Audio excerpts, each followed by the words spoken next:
Saya rekam. Ya. Saya mulai. Assalamualaikum warahmatullahi wabarakatuh.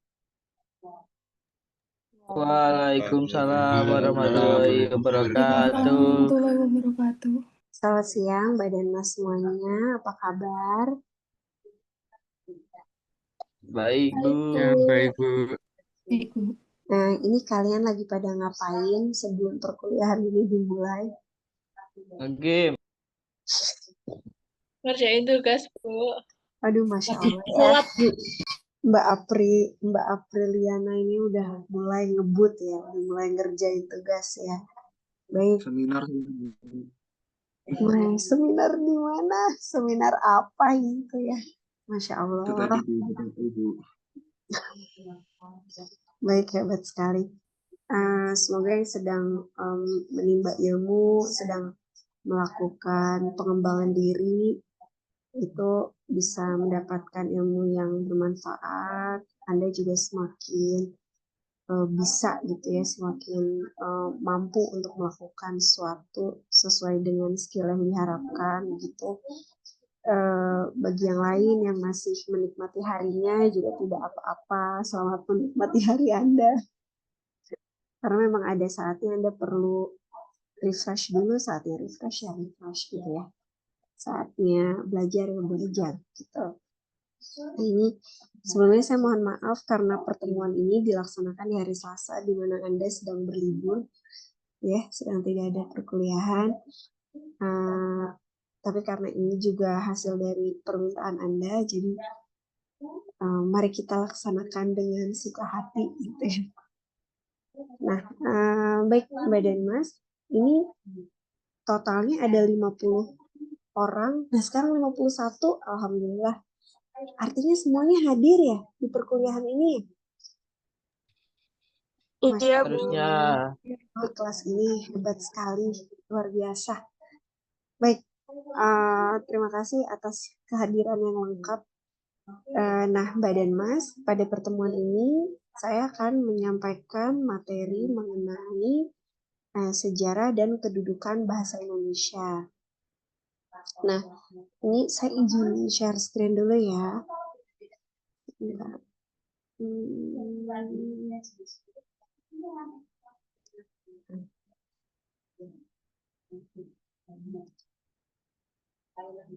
Nah, sekarang apa yang sudah dapat Mbak dan Mas lihat di layar masing-masing?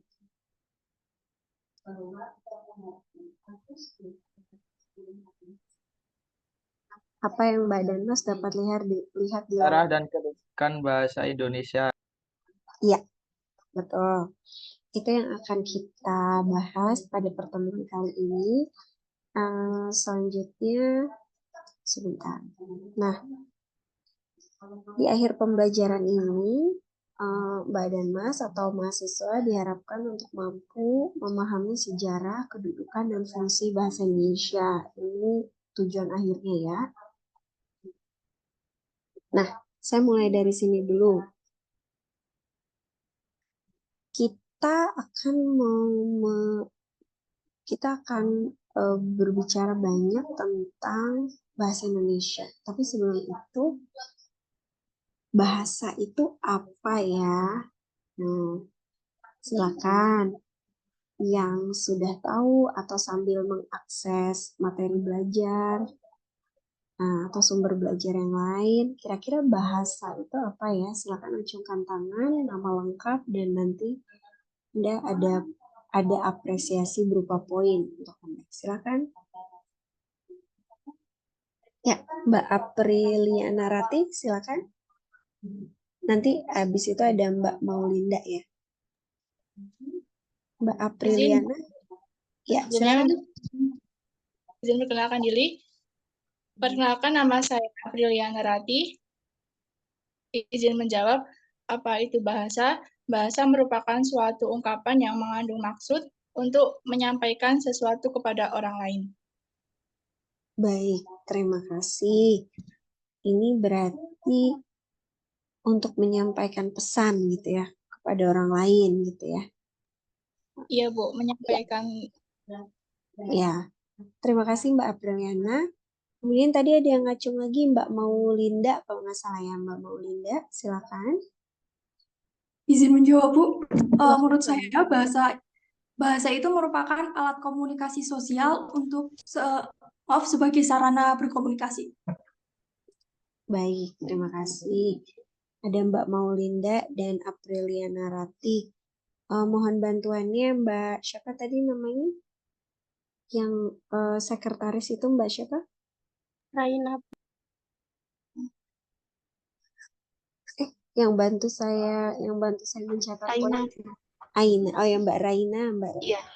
Iya, Mbak Raina mohon diberi poin untuk Mbak Maulinda Dwi juga Mbak siapa tadi satunya Apriliana.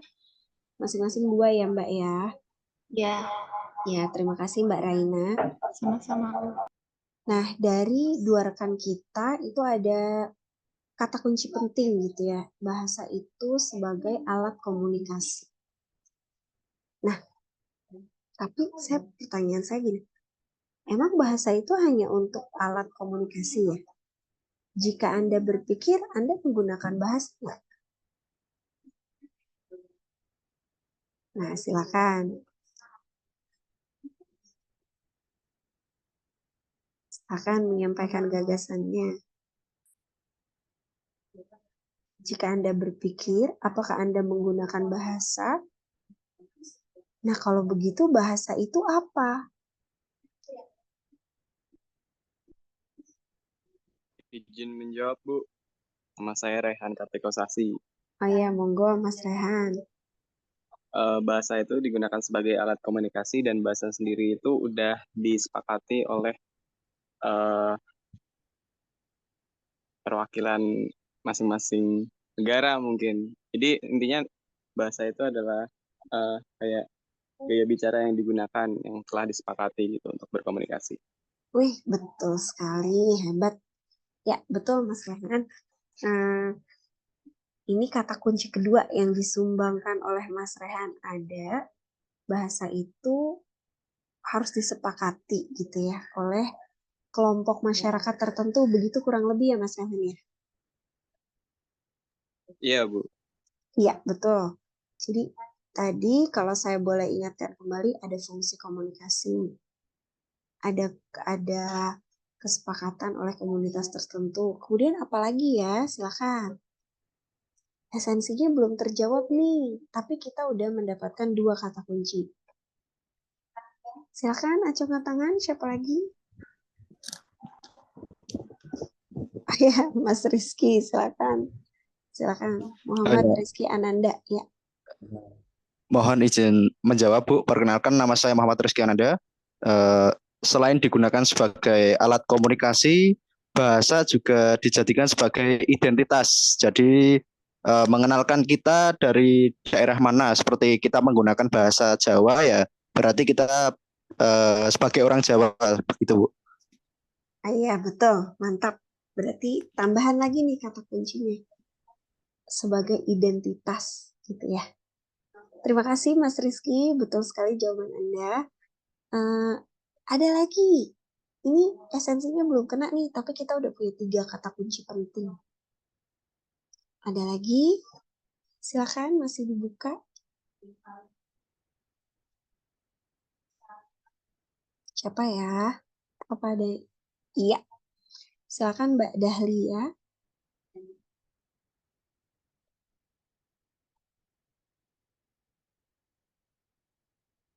Mbak Dahlia, ini sepertinya mikrofonnya masih di mute, Mbak.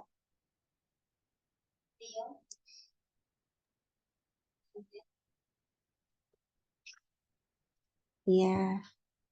Halo? Mbak Dahlia, halo? Ini suaranya belum terdengar, Mbak.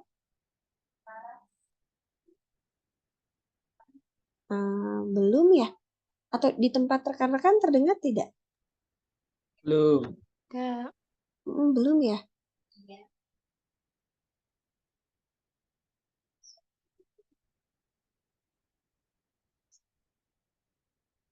Atau jika Mbak Dahlia terkendala suara, Mbak Dahlia boleh mengetikkan jawabannya di kolom chat saja, Mbak. Coba, Mbak.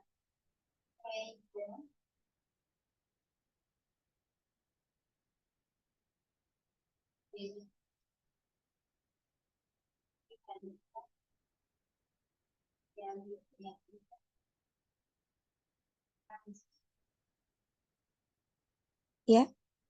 sepertinya Mbak Dahlia sedang proses mengetikkan jawaban ya. Oke. Belum terlihat ya Mbak Dahlia ya? Jawabannya apa masih diproses?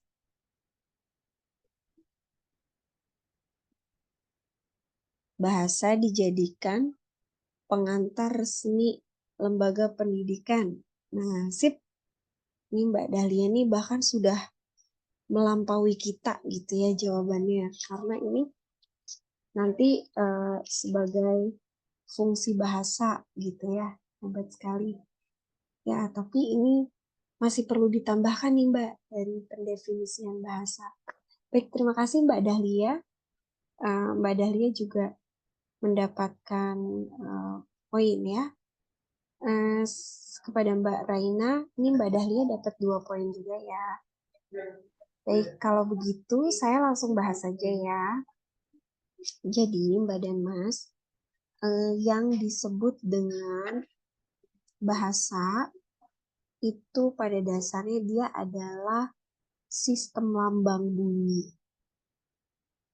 Ya, sistem lambang bunyi yang sudah disepakati oleh komunitas masyarakat tertentu yang digunakan untuk mau berkomunikasi, mau bekerja sama, menyampaikan gagasan, untuk berpikir, menyatakan pendapat, gitu-gitu ya. Jadi kalau tadi di awal-awal Mbak dan Mas ada yang berpendapat itu untuk fungsi komunikasi, Bu. Iya, itu betul. Tapi itu salah satunya saja, salah satu fungsinya saja, gitu ya. Nah, fungsinya masih banyak yang lainnya. Nah, kemudian ini dari kelas ini nih, kira-kira ada nggak mahasiswa yang dapat menguasai 3 bahasa lah? Paling tidak 3 bahasa ada? Ada? Ada, apakah ada mahasiswa yang menguasai 3 bahasa? Silakan acungkan tangan.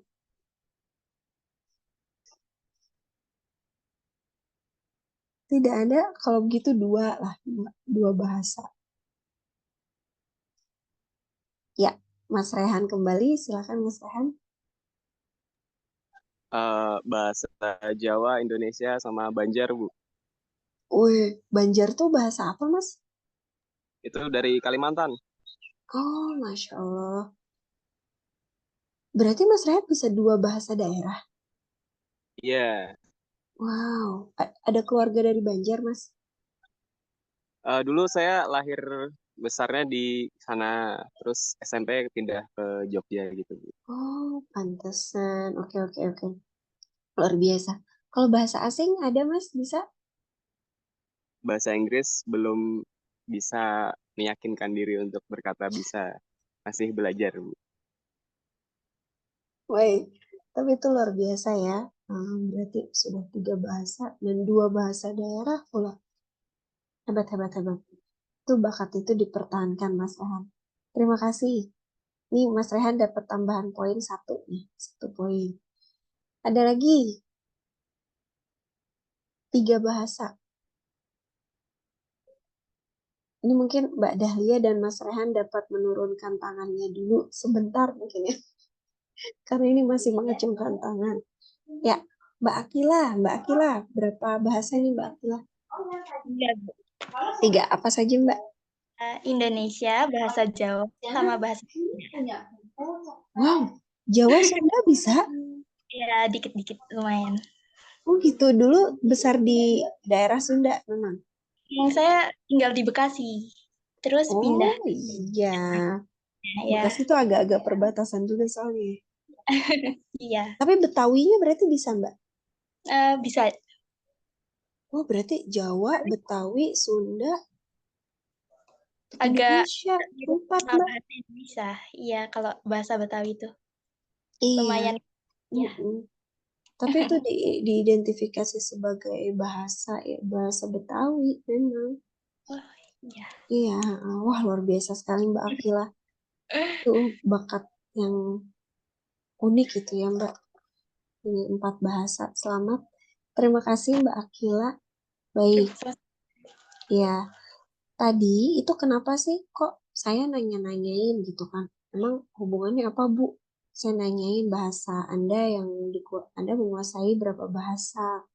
Kemudian nanti hubungannya dengan pertanyaan ketiga. Seberapa dekat Anda dengan bahasa Indonesia? Itu nanti hubungannya apa Bu? Karena Badan Mas, bagi orang-orang yang memiliki kemampuan multibahasa, itu akan mempengaruhi cara berpikirnya. Gitu ya. Bahasa yang lebih kuat atau bahasa yang lebih mahir itu akan cenderung apa ya mengalahkan, tapi bukan mengalahkan ya, apa ya, lebih mendominasi gitu biasanya. Jadi misalnya Anda memproduksi bahasa Jawa, tapi nanti bahasa Jawanya itu terpengaruh oleh bahasa Indonesia gitu. Nah, itu hubungannya nanti dengan adanya fungsi bahasa kalau terkait dengan bahasa Indonesia. Kenapa bisa gitu, Bu? Misalnya saya ngomong bahasa Jawa tapi terpengaruh bahasa Indonesia. Jadi campur-campur bahasa Indonesia gitu. Nah, itu karena memang ada pengaruhnya ya. Sebentar, saya ganti dulu. Nah ini. Mbak dan Mas,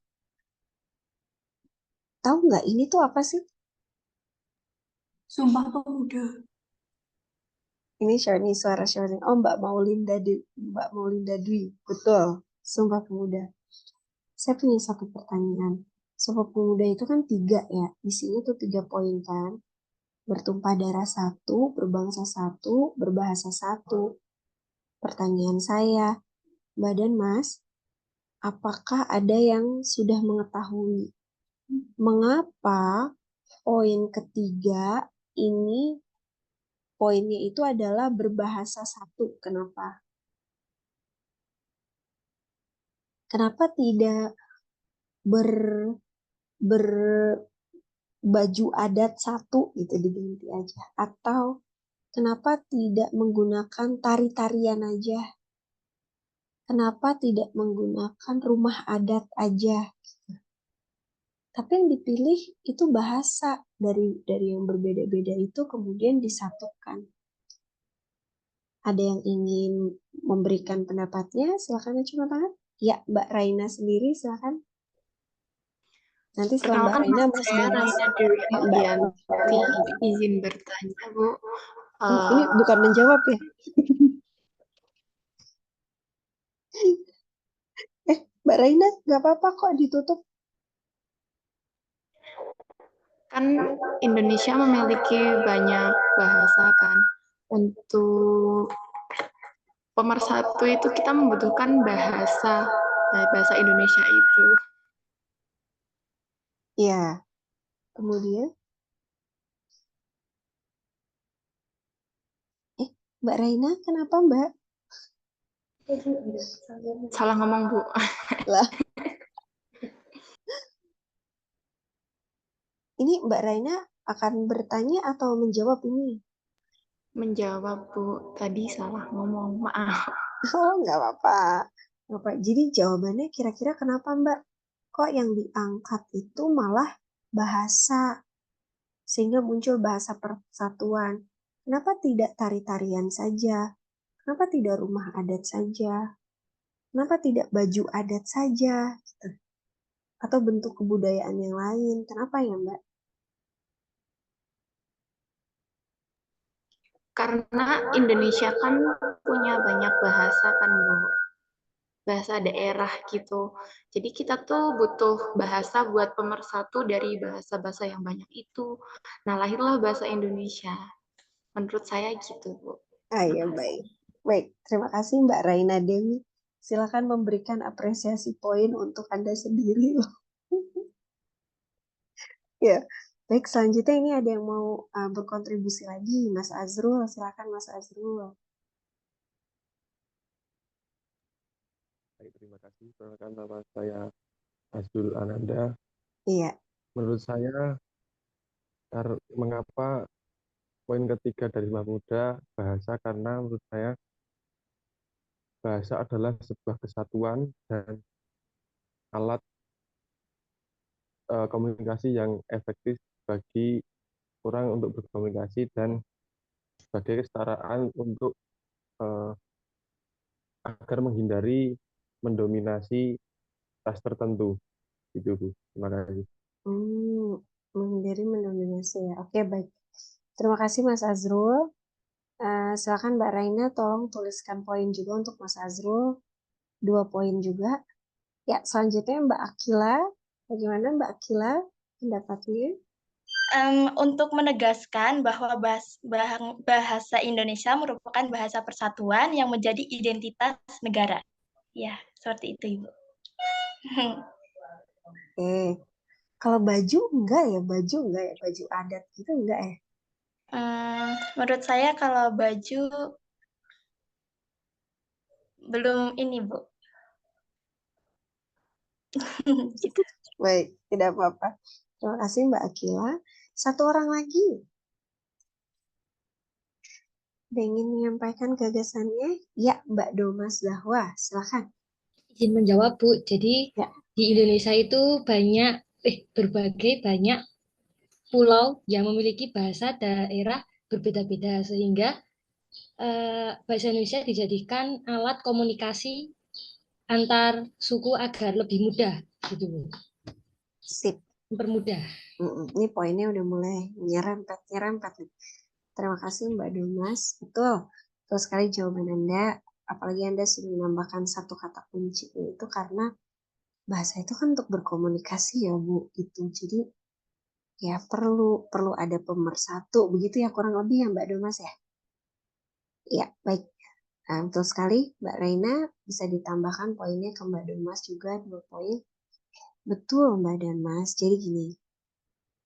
Kalau misalnya kita melihat, kenapa ya poin ketiga itu tidak baju adat saja gitu misalnya, atau rumah adat aja deh Bu, atau tari-tarian.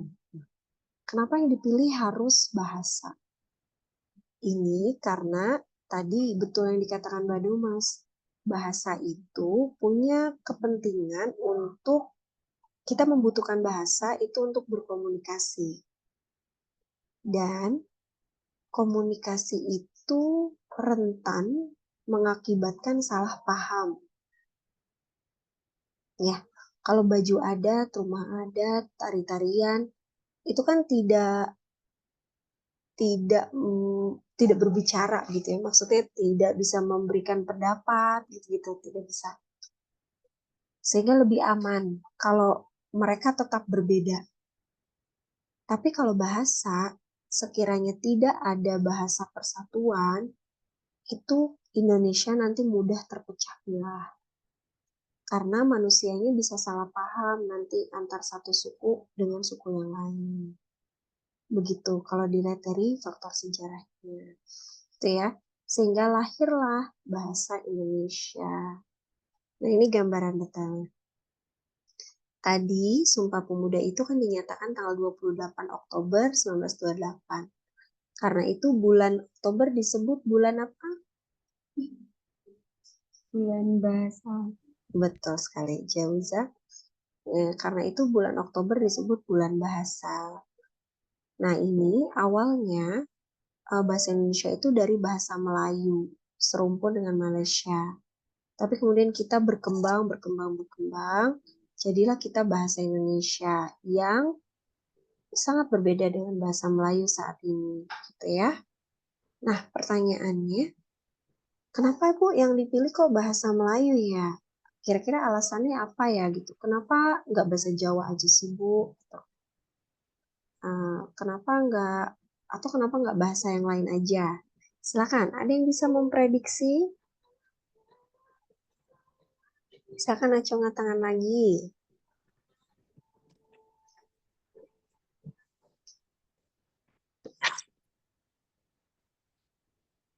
Apakah ada yang tahu kenapa sih kok kenapa ini apa namanya yang dipilih adalah bahasa Melayu, bukan bahasa lainnya gitu. Ya, silakan Mas Rafif Fahar Alaudin. Alasan bahasa Melayu dijadikan dasar bahasa nasional Indonesia adalah karena sistemnya yang sederhana.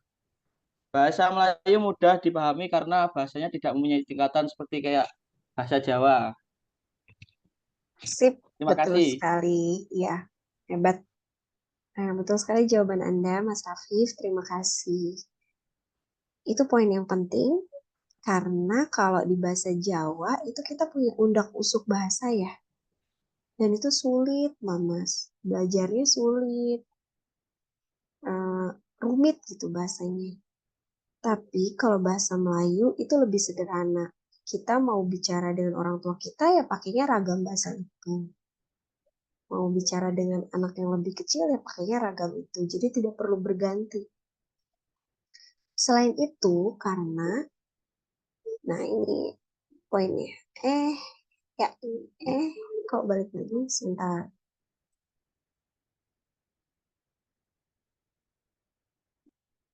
Kenapa tuh ini kok? Nah, ini dia. Karena pada saat itu bahasa Melayu itu sudah digunakan oleh orang-orang yang aktif berdagang. Ya, dulu kan masih berdagang ya. Karena itu bahasa Melayu disebut sebagai lingua franca. Itu bahasa perdagangan. Jadi kayak masyarakat udah banyak yang paham dengan bahasa Melayu. Karena itu digunakan sebagai bahasa perdagangan. Kemudian poin kedua, ini kesederhanaan sistem bahasa Melayu itu seperti yang tadi Mas Rafif sampaikan. Karena ini lebih sederhana, tidak punya undak-usuk bahasa. Ya, kurang lebih demikian.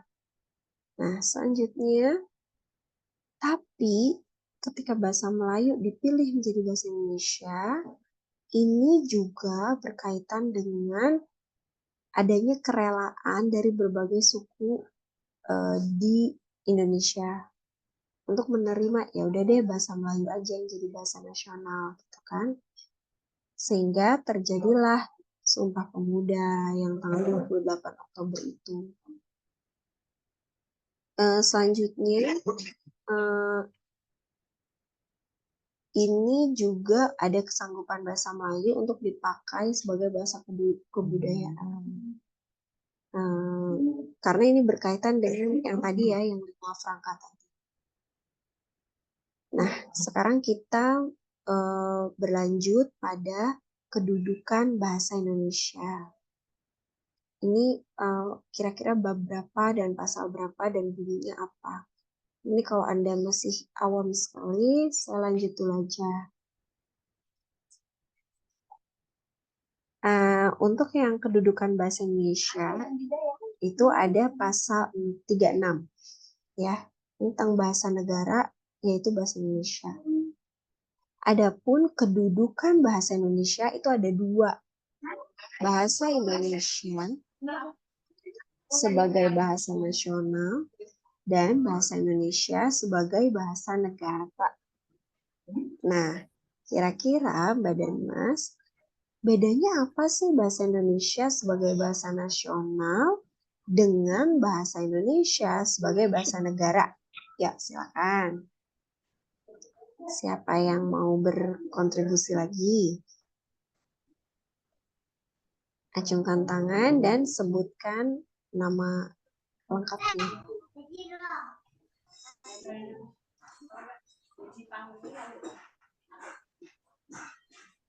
Silakan.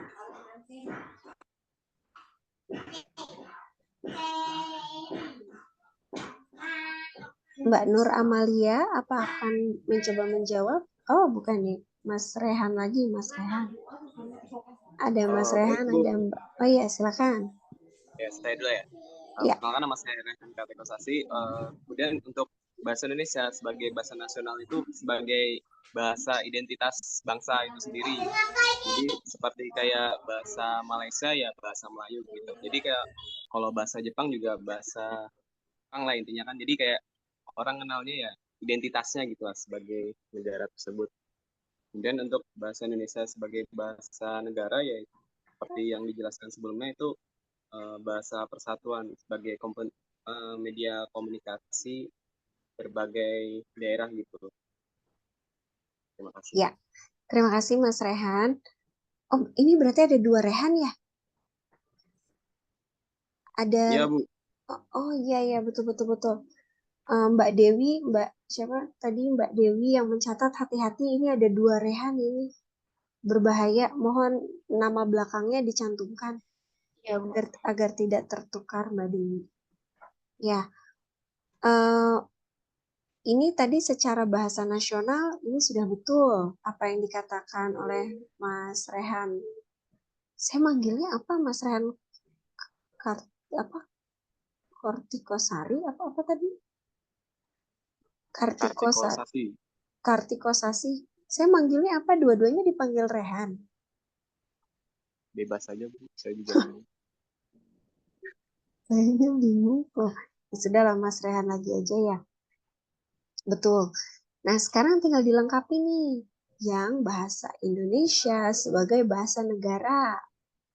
Silakan, mau siapa yang mencoba? Tadi yang disampaikan Mas Rehan belum terlalu tepat. Ya, silakan Mbak Domas. Izin menjawab ya Bu, untuk bahasa negara itu bahasa yang sudah diakui oleh secara hukum, jadi digunakan untuk negara tersebut. Baik, terima kasih Mbak Domas. Ada lagi? Ya, Mbak Apriliana. Izin saya Bu, masih mencari jawaban. Ya, silakan. Menurut apa yang saya baca, untuk kedudukan bahasa sebagai bahasa negara itu bahasa resmi di dalam perhubungan pada tingkat nasional untuk kepentingan perencanaan dan pelaksanaan pembangunan serta pemerintahan. Itu menurut saya. Iya, betul. Itu pengertiannya ada 2 sebenarnya Mbak. Yang disampaikan Mbak Apriliana baru 1. Kurang 1 lagi apa ya? Coba. Terima kasih Mbak Apriliana. Betul sekali jawabannya. Baik, Ibu. Ini Mbak Apriliana juga Mbak Domas tetap dapat poin ya tadi ya. Poin menjawab. Silakan ada 1 lagi yang belum disebutkan oleh Mbak Apriliana. Kira-kira apa nih bahasa Indonesia? Pengertian bahasa Indonesia sebagai bahasa negara. Ya, Mbak Maulinda Dwi. Ya, izin menjawab, Bu. Jadi menurut saya bahasa Indonesia itu sebagai bahasa resmi negara digunakan untuk berbagai keperluan kenegaraan, baik lisan maupun tulis, seperti pidato-pidato kenegaraan, dokumen-dokumen resmi negara, dan sidang-sidang yang bersifat kenegaraan. Ya, itu sebenarnya masih mirip ya sama Mbak Apriliana. Ya, terima kasih Mbak Maulinda. Anda sudah melengkapinya dengan contoh yang lebih konkret gitu ya. Terima kasih banyak Mbak Maulinda. Baik, ini saya tambahkan saja ya. Nah ini, saya pindah ke sini dulu. Ini kalau di Undang-Undang Nomor 24 Tahun 2009 berbicara tentang bahasa itu adanya di sini. Di Undang-Undang Nomor 24 tentang bendera, bahasa, dan lambang negara serta lagu kebangsaan. Nah, adapun pengertiannya yang bahasa Indonesia sebagai bahasa negara itu kuncinya ini nih Mbak Danas.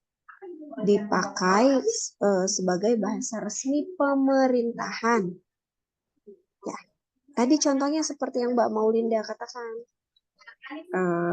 Jadi salah satunya itu pidato presiden itu pakainya bahasa Indonesia. Kemudian kayak di kantor-kantor pemerintahan itu seharusnya menggunakan bahasa Indonesia untuk berkomunikasi. Dan yang satu lagi itu bahasa Indonesia sebagai bahasa pengantar pendidikan.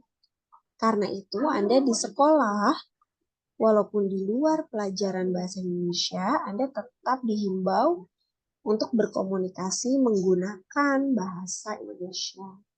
Karena kedudukannya bahasa Indonesia sebagai bahasa negara. Begitu ya Mbak dan Mas ya. Tapi kalau sebagai bahasa nasional itu dia sebagai identitas pijak, identitas warga negara gitu. Juga dia sebagai pemersatu, fungsinya lebih ke sana, komunikasi yang berbeda suku gitu. Itu definisi bahasa Indonesia sebagai bahasa nasional. Itu ya. Selanjutnya kita udah bergeser ke sejarah bahasa Indonesia. Kalau tadi kan sejarah bahasa Indonesia dimulai dari Sumpah Pemuda ya. Dan secara bukti fisiknya ini diperlihatkan oleh adanya perubahan-perubahan ejaan bahasa Indonesia.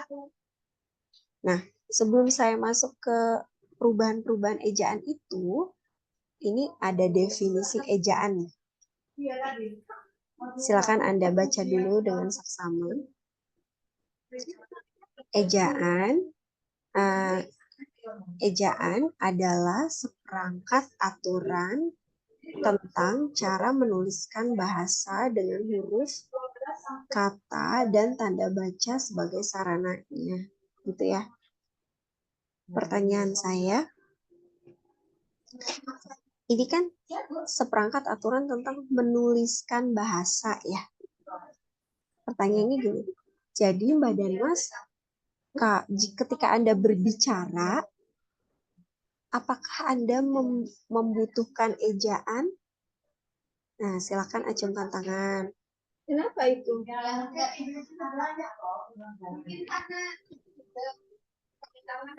Ketika Anda berbicara, apakah Anda membutuhkan ejaan? Silakan.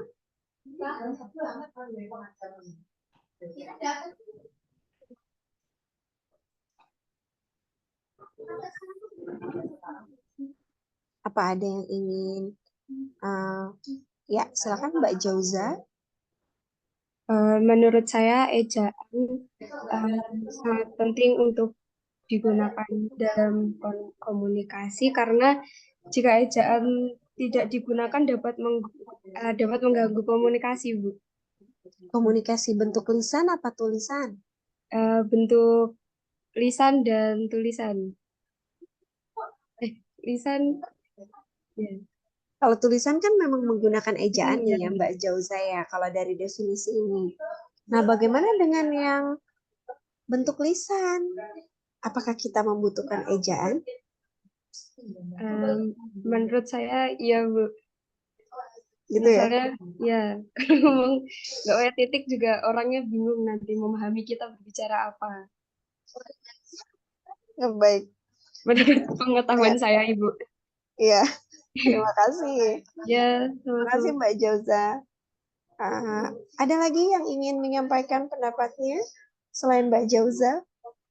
Pertanyaannya masih sama. Apakah ketika Anda berbicara, Anda memerlukan ejaan?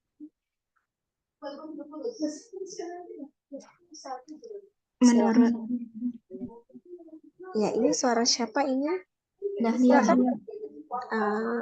Acungkan tangan dulu Mbak agar terdeteksi di layar. Ya Mbak Dahlia, silakan Mbak Dahlia.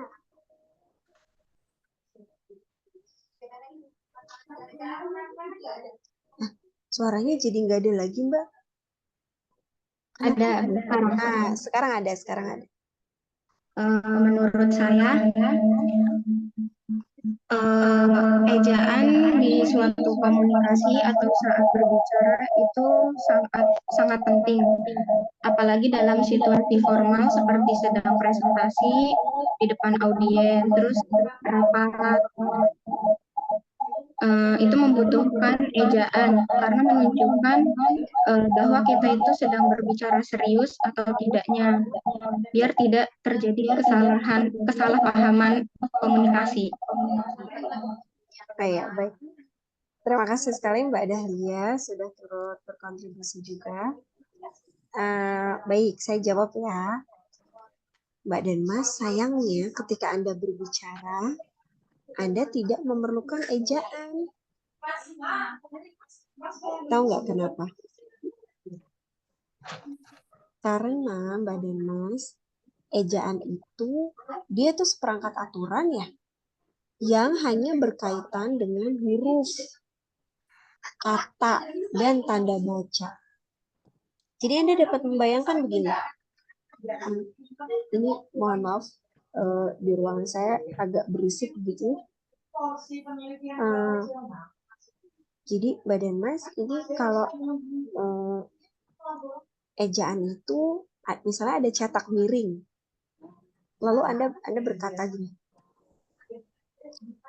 baru saja saya selesai menonton film apa misalnya Malam Satu Suro misalnya. Nah, Malam Satu Suronya itu harus dicetak miring. Tapi ketika Anda bicara, kan cetak miringnya nggak kelihatan. Ya kan? Nah, itu contohnya. Kemudian ada lagi aturan di ejaan itu tentang kalau setelah titik, Anda harus pakai huruf kapital. Maka ketika Anda bicara, Anda kan nggak kelihatan tuh huruf kapital atau tidaknya. Gitu ya. Ya, nah, baik. Ini tadi ada yang ingin bertanya, Mbak Elsa, silakan Mbak Elsa. Enggak, Bu, kepencet, Mak. Ya Allah. Ya, baik. Iya. Ya, itu terkait ejaannya. Nah, sekarang apakah Anda mengetahui ada berapa ejaan yang pernah digunakan di Indonesia? Ada berapa ejaan?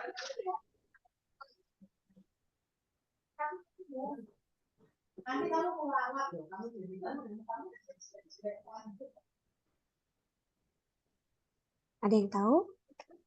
Baik, jika tidak, selanjutnya. Ini kalau di presentasi ini, ejaan yang akan dibahas itu hanya ada 3 jenis. Tapi jika Anda ingin mengetahui lebih lanjut tentang sebenarnya ada berapa ejaan yang berlaku di Indonesia, itu Anda dapat melihat bukunya Hari Wahyono. Ya, di kontrak perkuliahan itu sudah saya cantumkan sebagai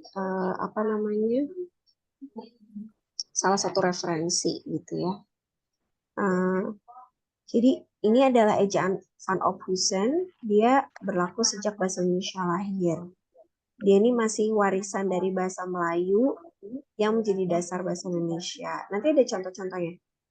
Setelah itu nanti ada yang namanya ejaan Suwandi. Tahunnya yang berlaku ini dia. Nanti Mbak dan Mas bisa baca sendiri. Setelah Suwandi muncul EYD. Kita juga sempat berubah menjadi Poebi, tapi kembali lagi ke EYD versi 5 gitu ya. Nah, ini gambarannya nih yang mencerminkan perubahan bahasa Indonesia kalau dilihat dari sejarahnya. Ini mundur. Jadi kalau misalnya di EYD-nya itu katanya khusus, tapi di Suwandi menjadi tulisannya khusus. Di Van Ophusen dia lebih rumit lagi, jadi choice source gitu ya. Tapi saya kira dibacanya khusus juga. Jumat jadi di Jumat, ini lebih rumit lagi, di Jumat. Mungkin sama seperti ada salah satu produk, saya tidak menyebutkan produk apa, tapi yang Jisamsu itu ya. Saya tidak menyebutkan itu produk apa. Tapi itu kira-kira kalau yang Jisamsu itu ejaan mana itu?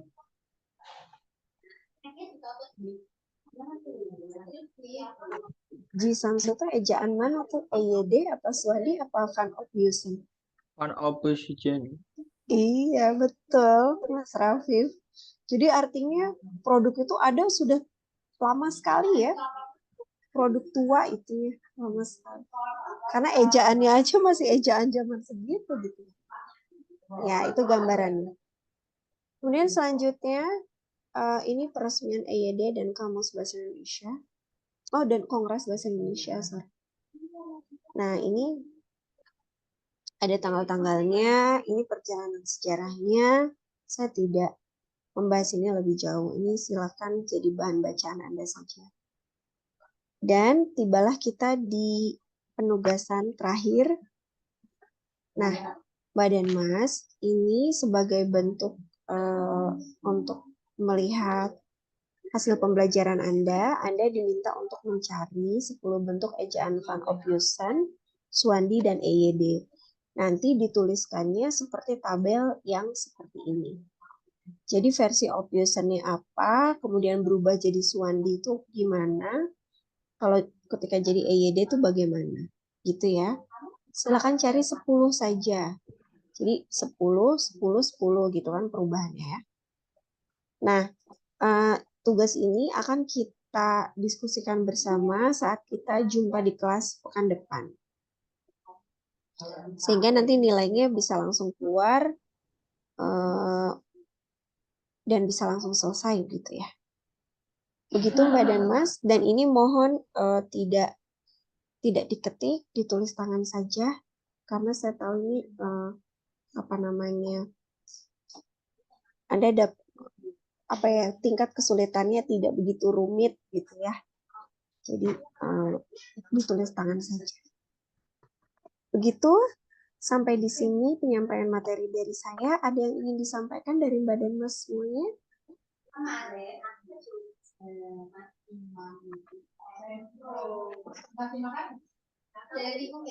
Tidak ada. Jika tidak ada yang ingin disampaikan, saya mohon bantuan untuk mengingatkan lagi materi apa yang sudah saya sampaikan barusan. Silakan 1 atau 2 orang rekan mahasiswa menyampaikan kesimpulan dari pertemuan ini. Silakan. Tadi materinya apa aja ya yang saya sampaikan ya. Silakan. Ini poinnya kalau lengkap semua bisa saya kasih 4. Tapi tergantung lengkap apa enggak ya. Silakan.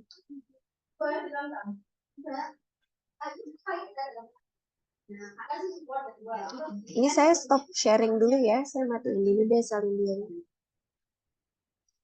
Nah. Silakan, ada yang mau membantu untuk menyampaikan kesimpulan?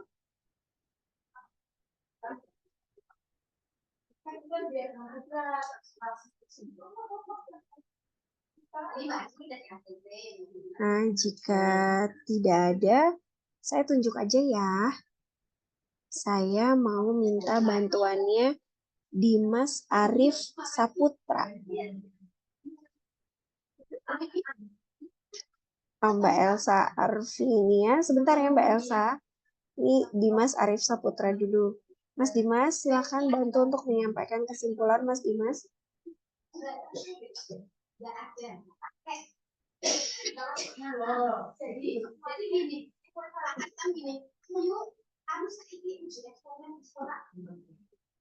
Mas Dimas, suaranya belum terdengar. Ini sepertinya masih di mute.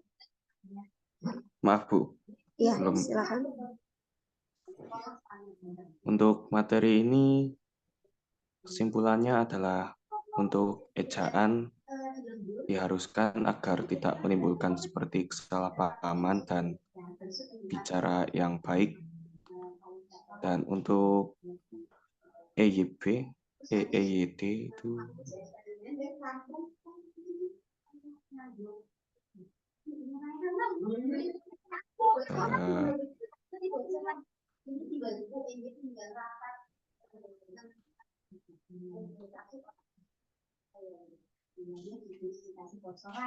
Nah, ini Mas Dimas, halo.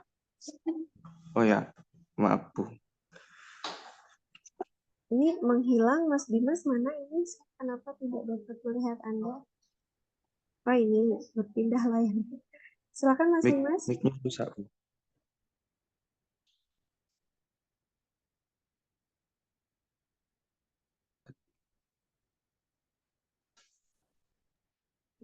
Ya, apalagi yang materi yang tadi disampaikan apa saja ya? Anda cukup mengulang kembali apa materinya, poin-poinnya yang tadi sudah saya sampaikan.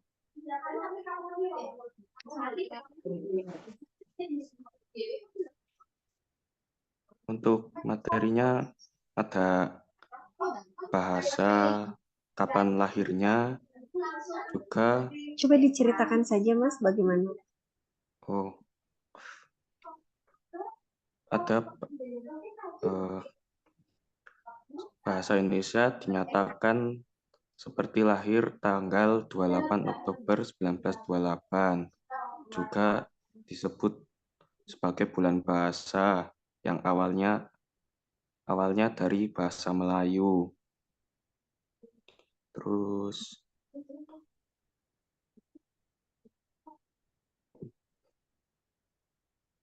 Apalagi ya? Terus ada Undang-Undang Nomor 24 Tahun 2009 yang isinya tentang bendera, bahasa, lambang negara, serta lagu kebangsaan. Lalu? Pada tahun 1942 sampai 1945, bahasa Indonesia dipakai sebagai bahasa resmi dan bahasa pengantar pendidikan, karena Jepang tidak ingin memakai bahasa Belanda. Pada tanggal 18 Agustus pada UUD 1945 pasal 36 bahasa negara kita adalah bahasa Indonesia. Juga dibentuk lembaga pembinaan bahasa bernama Balai Bahasa pada 1948. Baik, terima kasih Mas Dimas. Ini sepertinya Mas Dimas seperti sedang melihat salin dia saya gitu ya. Terima kasih, tapi Anda belum menerangkan apa yang tadi saya terangkan. Saya jadi agak berpikir. Terima kasih, tapi Anda tetap dapat poin. Poinnya 2 saja ya Mbak Dewi. Sekarang saya ingin mendengar jawaban dari mana ya? Adiatma Rafif. Silakan Mbak Mas Adiatma Rafif.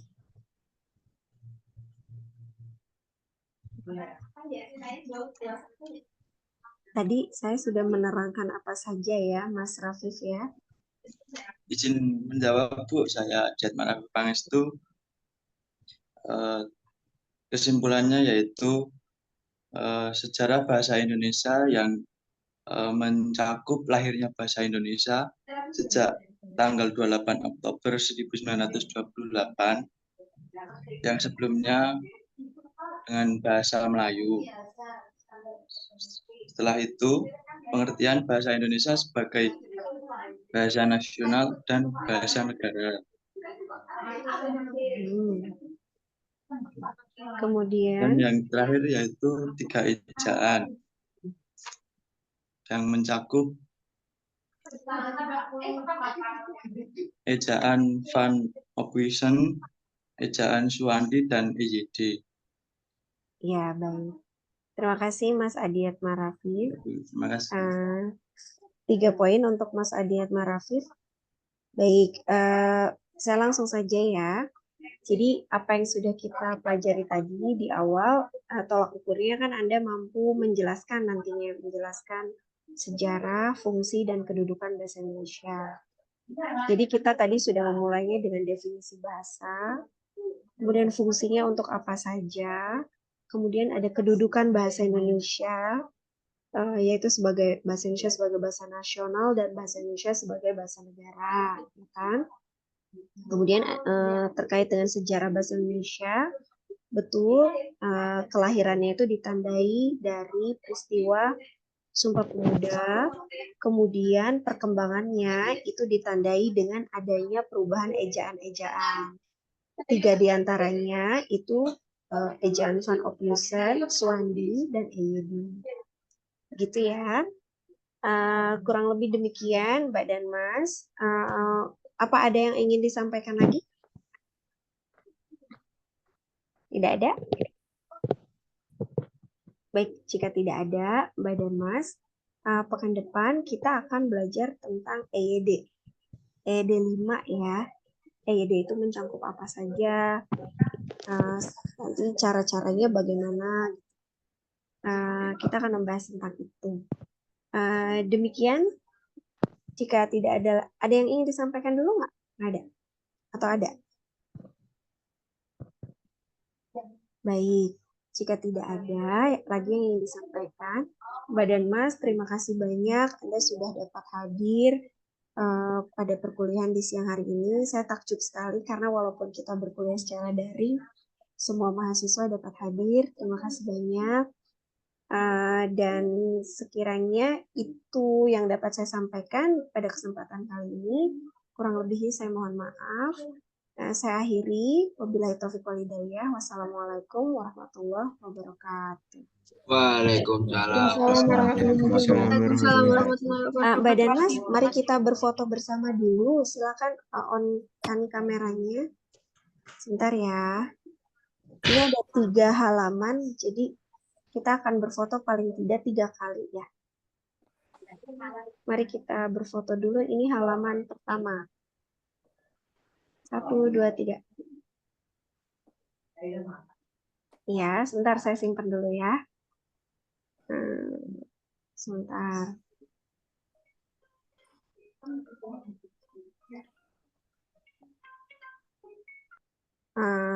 Baik. Tunggu. Ini halaman kedua. Mari kita berfoto di halaman kedua. Ini Mbak Dahlia, apakah mau on cam atau enggak nih Mbak Dahlia? Sayang. Ya. Silakan sebentar saya nyala 1, 2, 3. Sip. Oke, sebentar ya. Ini satu lagi nih.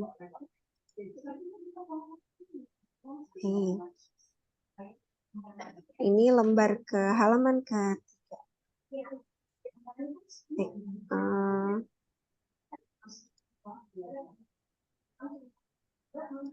1, 2, 3.